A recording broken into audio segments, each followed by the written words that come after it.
Anda kembali pemirsa dalam IDX Market Opening, dan sebelum kita berbincang bersama dengan narasumber pada pagi hari ini, beliau adalah analis dari dan kita akan berbincang terlebih dahulu pemirsa ya, seperti apa sejumlah emiten update pada pagi hari ini dapat Anda saksikan selengkapnya di layar televisi Anda.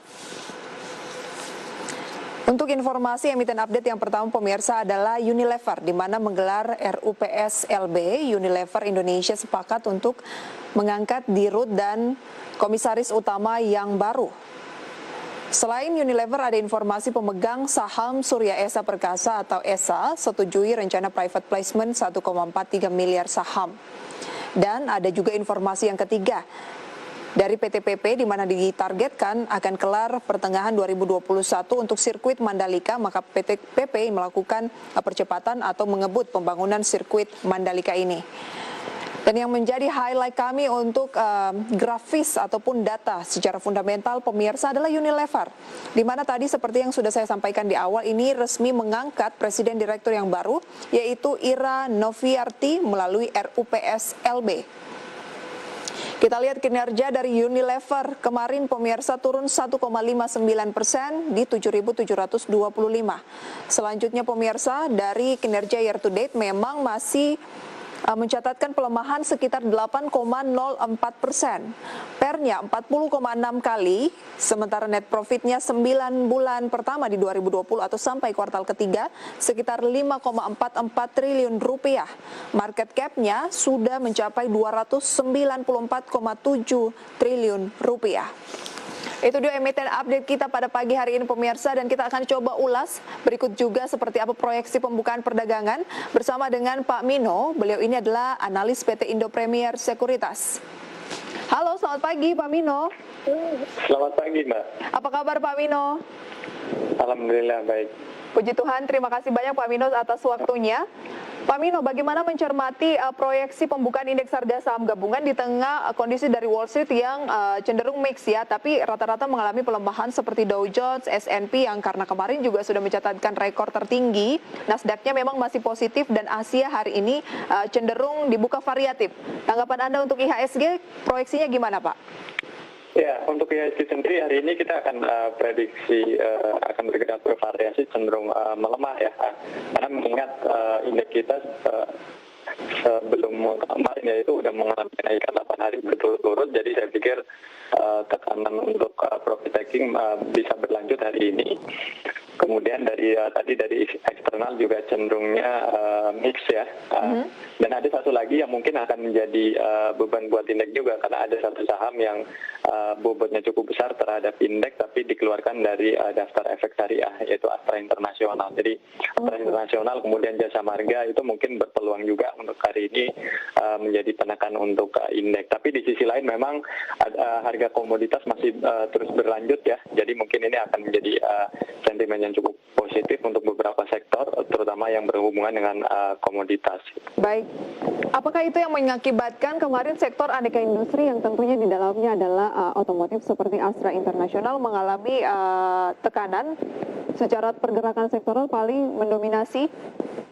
Ya, kalau menurut saya ya, karena memang Astra Internasional itu bobotnya paling besar di sektor aneka industri. Gitu. Nah, ketika saham tersebut dikeluarkan dari daftar efek syariah, memang dampaknya adalah nanti mau nggak mau fund manager yang temanya misalnya saham-saham syariah harus mengeluarkan Astra Internasional dari portofolionya, dan ini tentunya berdampak negatif ya. Tentunya lebih ke sifat jangka pendek sebenarnya, karena nanti ketika sudah dilakukan rebalancing, artinya ya tekanan itu akan hilang dengan sendirinya gitu.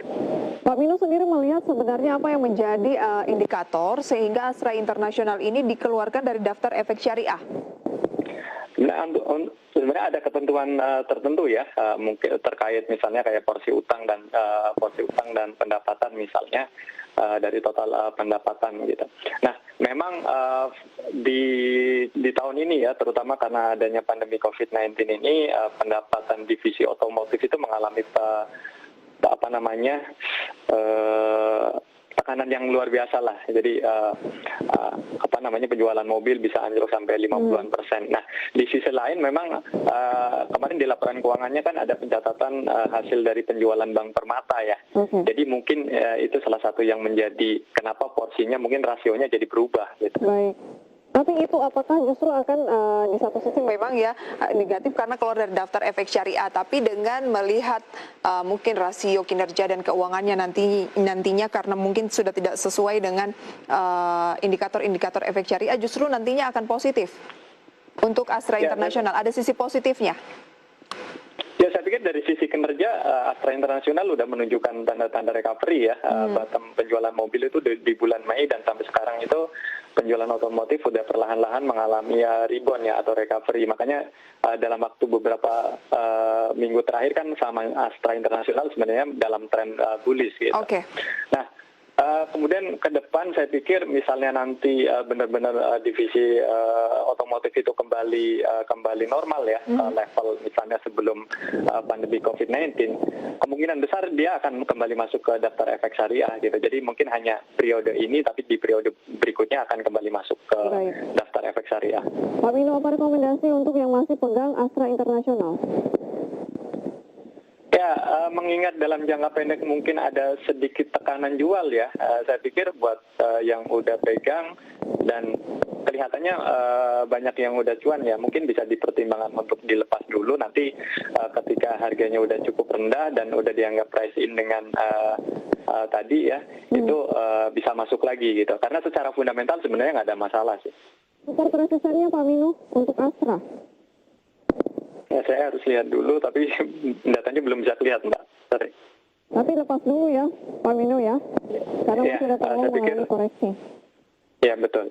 Baik, nanti kita akan bahas saham pilihan dari Pak Mino apa saja di segmen selanjutnya. Kita harus jeda terlebih dahulu pemirsa. Kami akan segera kembali sesaat lagi.